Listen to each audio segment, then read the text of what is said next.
자, 얘들아 수업 시작하자.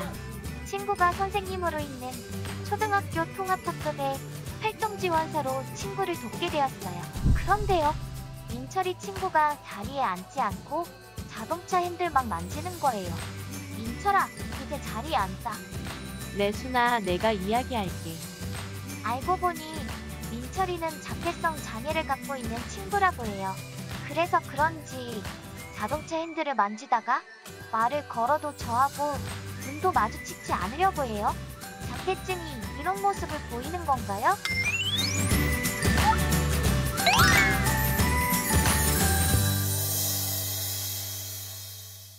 자폐와 자폐 스펙트럼 장애의 차이는 뭐죠? 자폐라는 것은 내 안의 가치다 라고 생각하시면 좋을 것 같아요. 그래서 자폐와 관련된 증상을 보이는 아이들, 청소년, 성인들 같은 경우는 주변보다는 내 안에 조금 더 관심사가 높다라고 이해하고 들어가시면 좋을 것 같습니다. 자, 이 자폐를 이르는 용어들이 굉장히 많아요.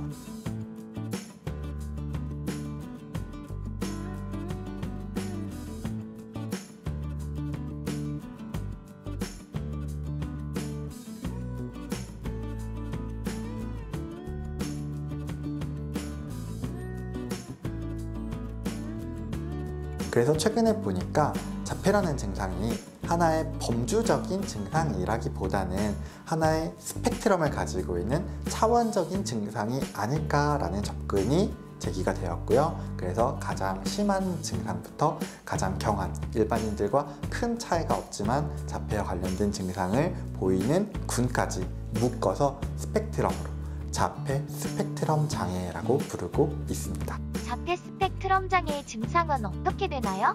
자, 첫 번째부터 이야기해보면 사람들하고 만나서 상호작용하고 다른 사람의 감정을 읽고 사회적인 소통을 하는데 어려움을 보인다는 거예요. 제스처나 표정, 이런 것들을 표현하기도 어려워하고 다른 사람들의 비언어적인 표현들을 인식하는데도 어려워하는 특징들을 보이게 됩니다. 여기에 더해서 눈맞춤이 잘 안 된다든지 혹은 청각적으로 지나치게 예민한 모습들을 보이기도 합니다. 자, 이러한 증상이 크게 한 축이 있다면 또 한 가지 축은 상동증적인 제한된 관심사, 행동이라고 보시면 될 것 같아요. 유연하지 못하고 자기만의 규칙을 고수하고 이것을 바꾸는데 굉장히 큰 어려움을 보여요. 특정 물품에 집착하는 경우, 특정 관심사에 지나치게 집착하는 경우들이 많이 나타나게 됩니다. 또한 이런 관심사가 지나치게 폭이 좁거나 다른 사람들과 좀 관심사가 다른 특이한 방향으로 나타나기도 해요. 대표적인 게 자동차에 지나치게 집착하는 아이들이 있습니다. 우리 아이도 자동차 많이 좋아하는데 사실 자동차는 저희 아이도 많이 좋아합니다. 그런데 여기서 한 걸음 더 나아가서 자동차에만 집착을 하는 거예요. 그러면서도 자동차를 가지고 노는 방식이 범상치 않습니다.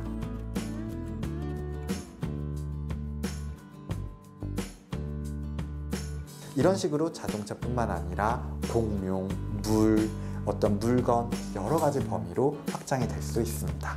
여기에 더해서 반복적인 기묘한 행동들이나 언어들을 많이 나타내요. 그래서 다른 사람이 한 말들을 따라하거나 의미 없는 이야기를 자꾸 표현하는 일들이 많이 발생하고요. 행동으로도 기묘한 행동들을 계속해서 반복하는 모습을 자주 보이는 특성을, 그것이 자폐 스펙트럼 장애입니다.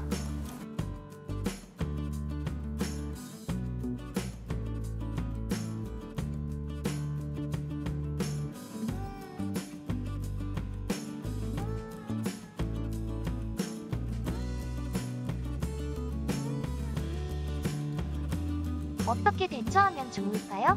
자폐 스펙트럼 장애도 신경 발달 장애 중에 하나로서 나타나는 장애입니다.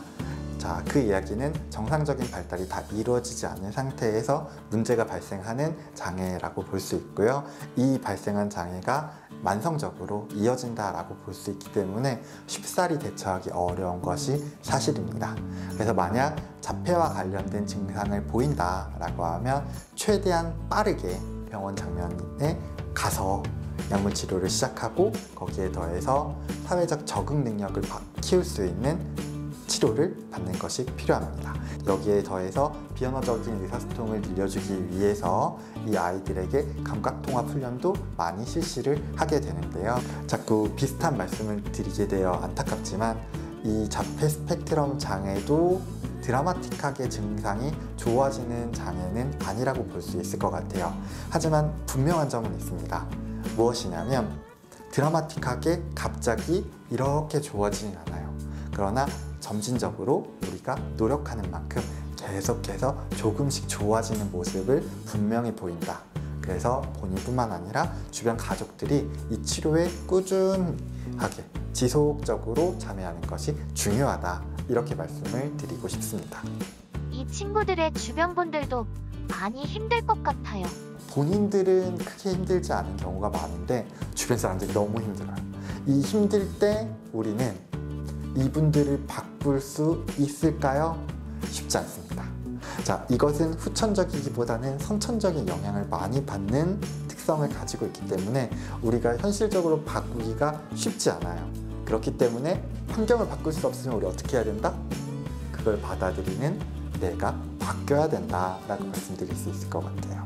그걸 위해서 우리는 이 사람이 왜 이런 모습을 보이는지, 이 사람이 보이는 행동들을 증상과 연결을 지어서 행동의 원인을 이해하고요. 그리고 이 원인에 따라서 나타나는 행동들에 대한 우리의 해석을 바꾸시면 좋지 않을까 싶습니다. 우리 아이가 혹시 자폐 스펙트럼 장애가 아닐까? 라는 의문이 들었을 때 정보를 찾아보는 것보다 병원에 가시는 게 좋습니다.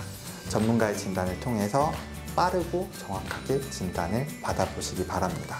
이렇게 불안을 쌓아가시지 말고 가서 아닙니다 라는 답을 듣고 오시는 게 가장 좋은 방법이다 라고 추천드리고 싶습니다. 감사합니다.